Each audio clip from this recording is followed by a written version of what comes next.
Batman boxing talk, man. We back again. Keep putting this dumbass hat on.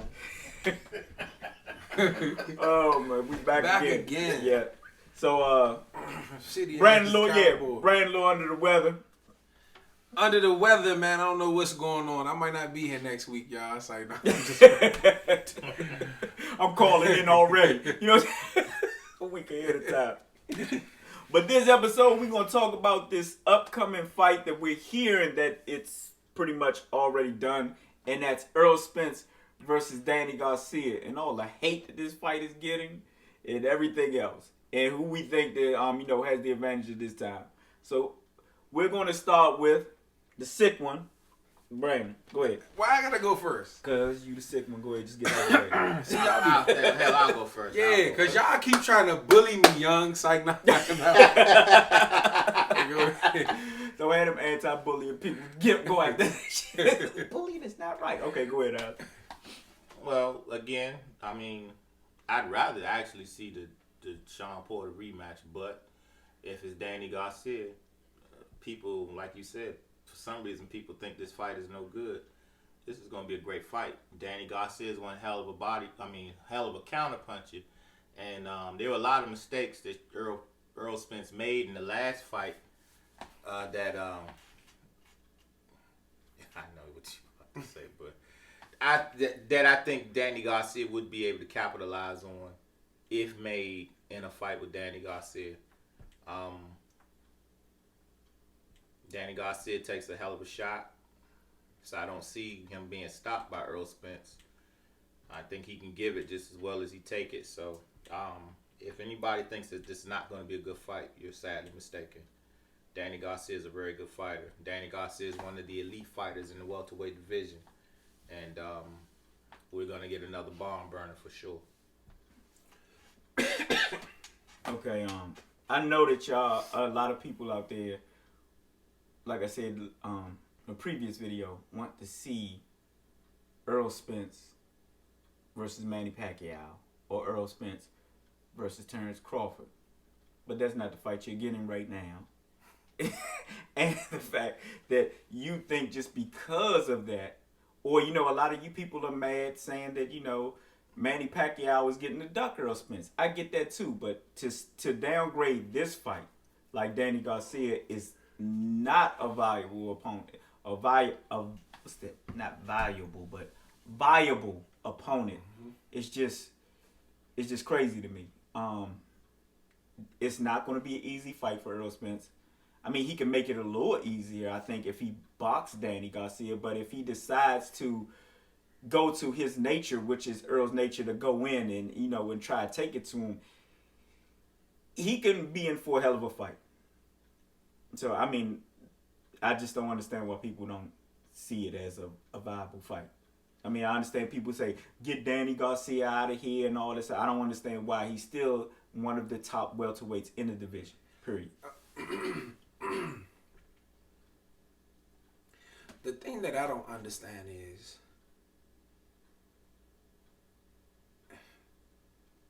people be so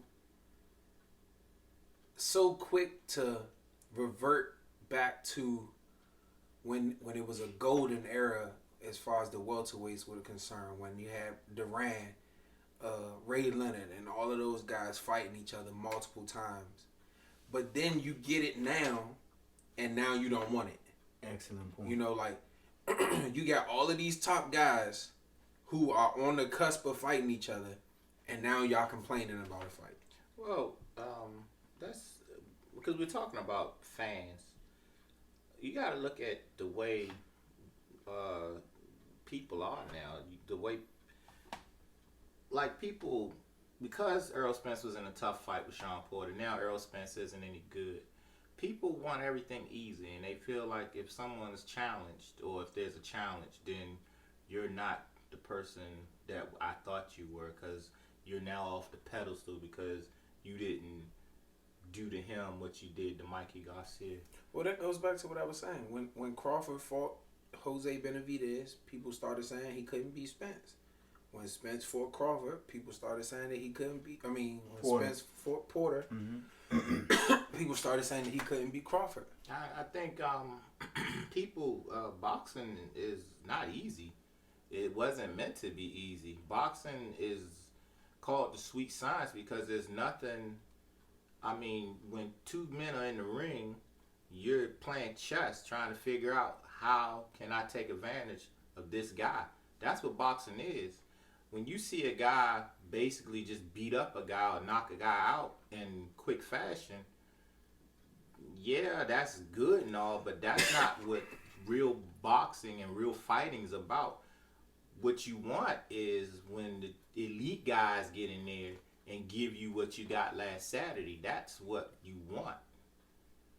And that's what you're going to get when Danny Garcia fights Errol Spence. See, I think there's a notion that Danny Garcia is just a pretty boy, or Danny Garcia is a sucker, or whatever the case may be. But I've never seen Danny Garcia look like a sucker, act like a sucker, or none of that. Like, in no way, form, or fashion. Well, you know, I think he gets the same rap that De La Hoya got.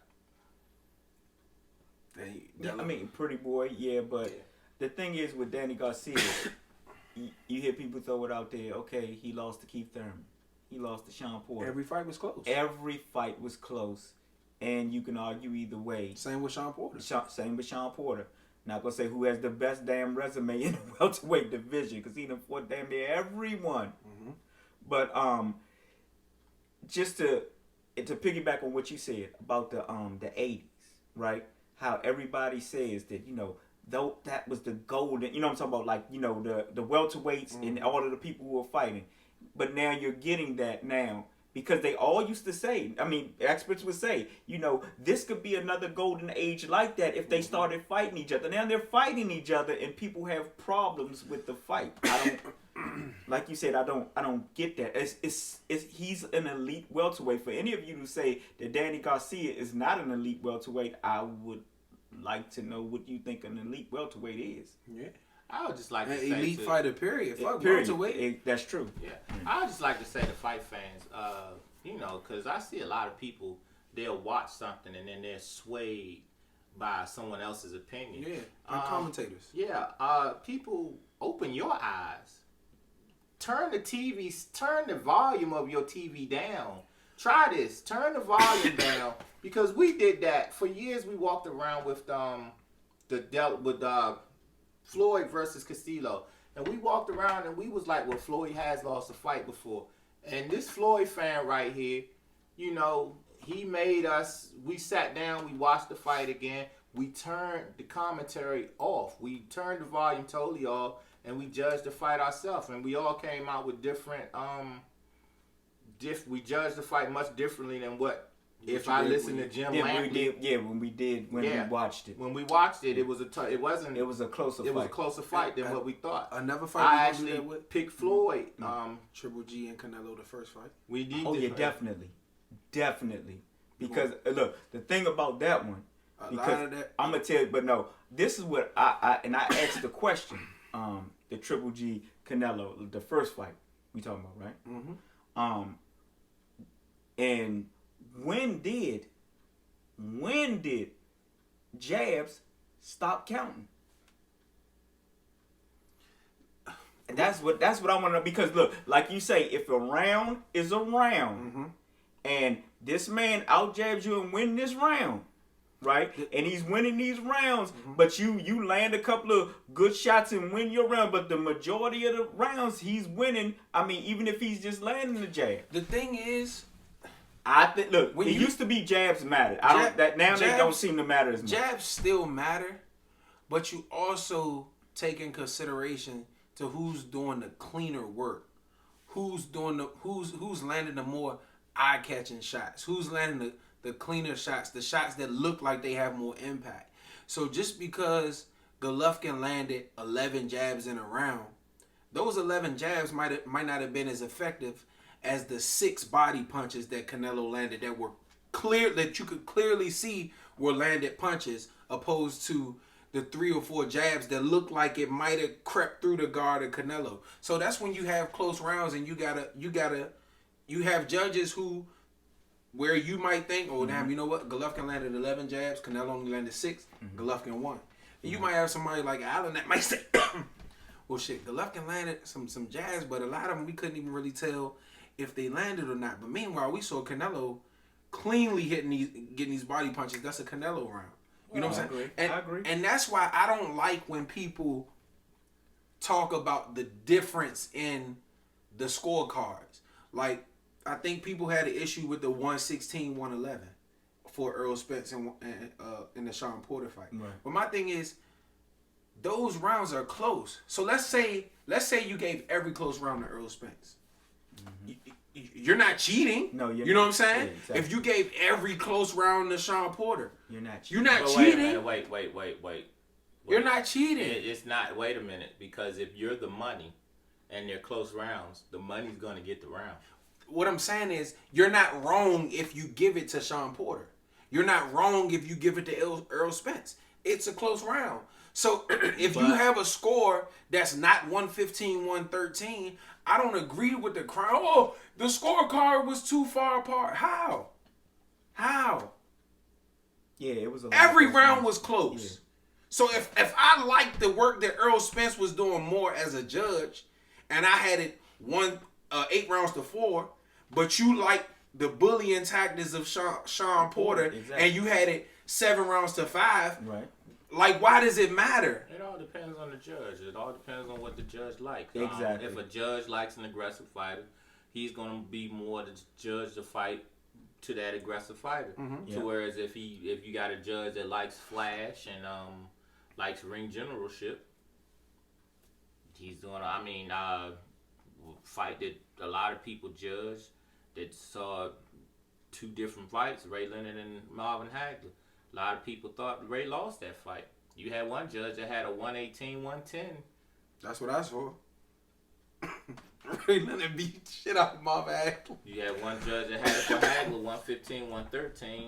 And let me see, the other card was for Ray, right? Yeah. Yeah.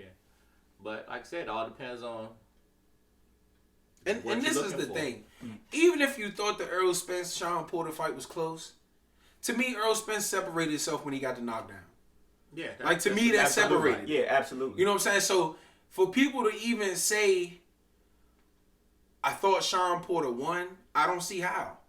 Yeah. Now you can debate how close or how much Errol won by, but I think it was a clear win for Errol Spence.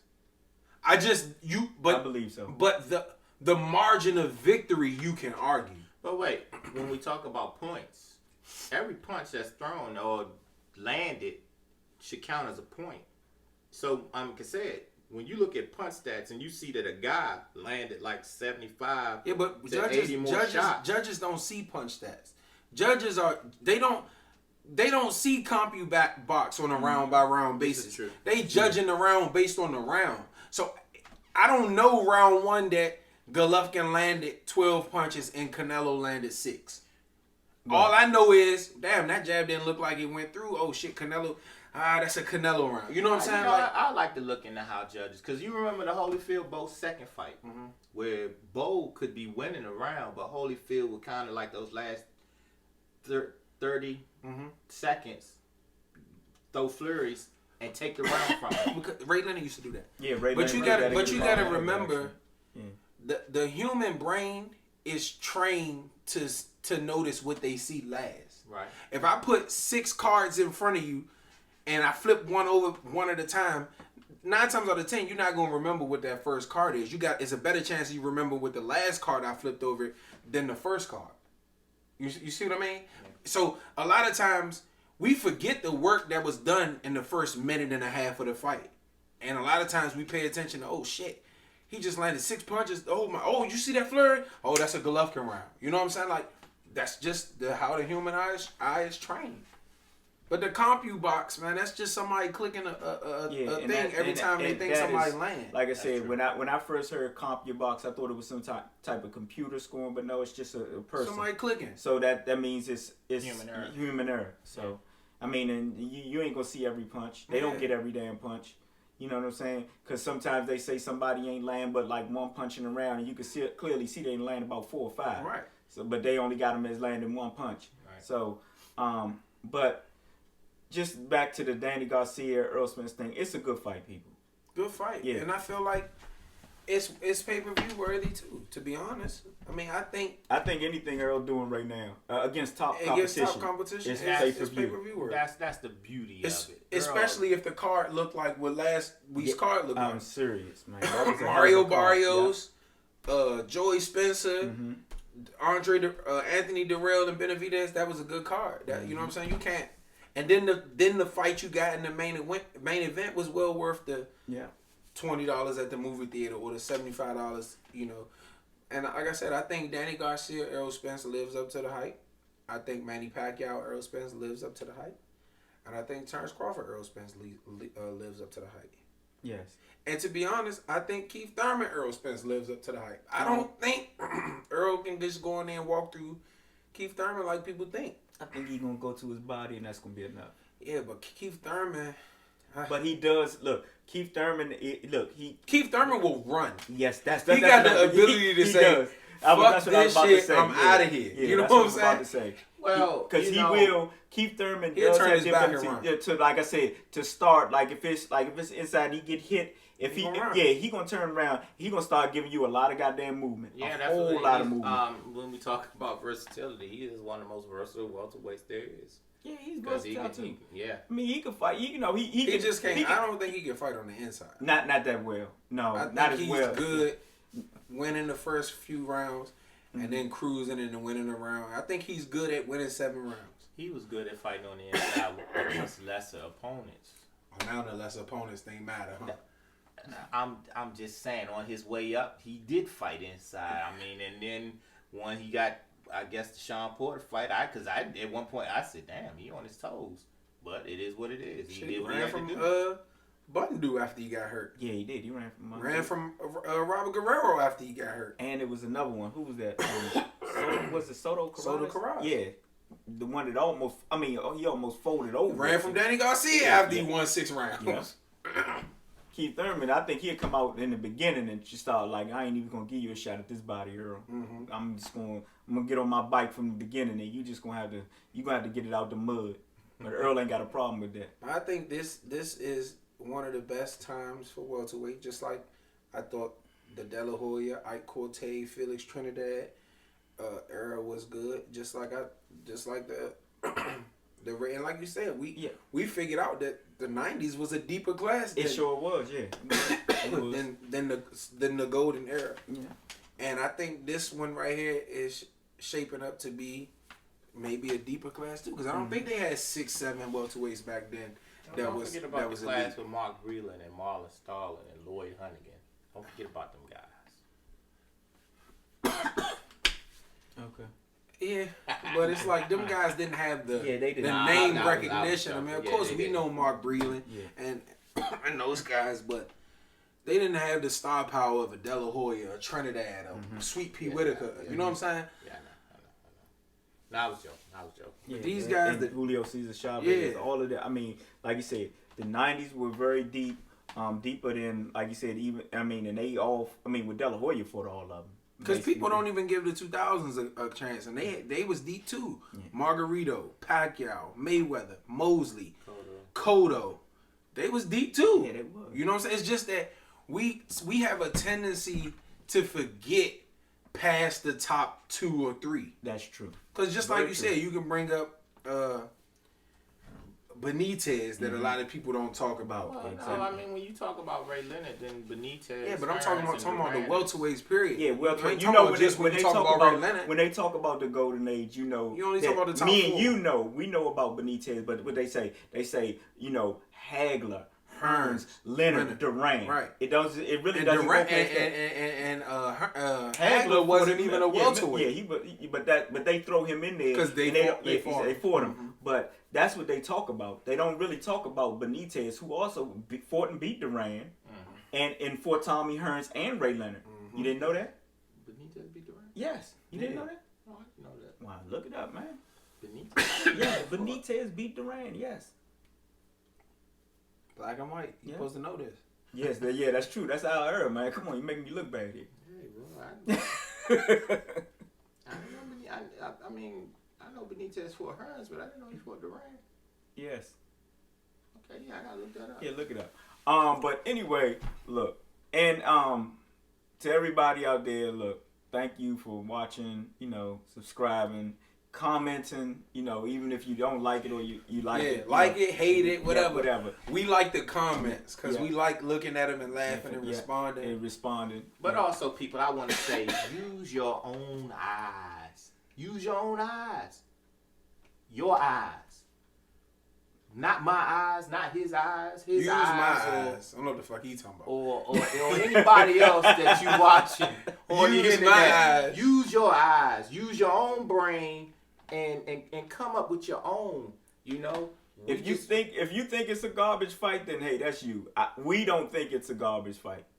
So but please don't let nobody else sway. But my thing is, if you thinking think it's a that garbage fight, don't come back after it's a good fight and then try to ask for a that's rematch. true. You know what I'm saying? Yeah, that's true. Like, Danny Garcia is or just try to discredit anybody Errol that's saying if it's a tough fight. That is a garbage fight. He couldn't even beat Danny Garcia. And see, that's the thing. A lot of times, and after this we can be done. Mm-hmm. A lot of times we allow the narrative of the fight to persuade our opinion of the fight.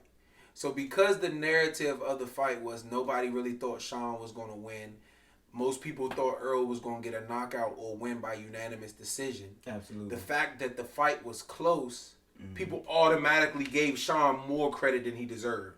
It's kind of like with the Maidana Floyd. A lot of people gave Maidana a lot more credit than what he really deserved when you go back and look at that fight. Oh, absolutely. I clearly thought that Floyd beat Maidana in the first fight, but a lot of people said it was highway robbery. Right. Because it was a closer than normal. Yeah. But I mean, clear cut, Floyd win. I mean, like you said, clear cut, Errol Spence. I mean, okay, very close fight, but the knockdown, clear cut, Errol Spence win. It's hard to give Sean Porter more credit than he deserved in that fight because he deserves every bit of credit that he got. But understand, people, that knockdown.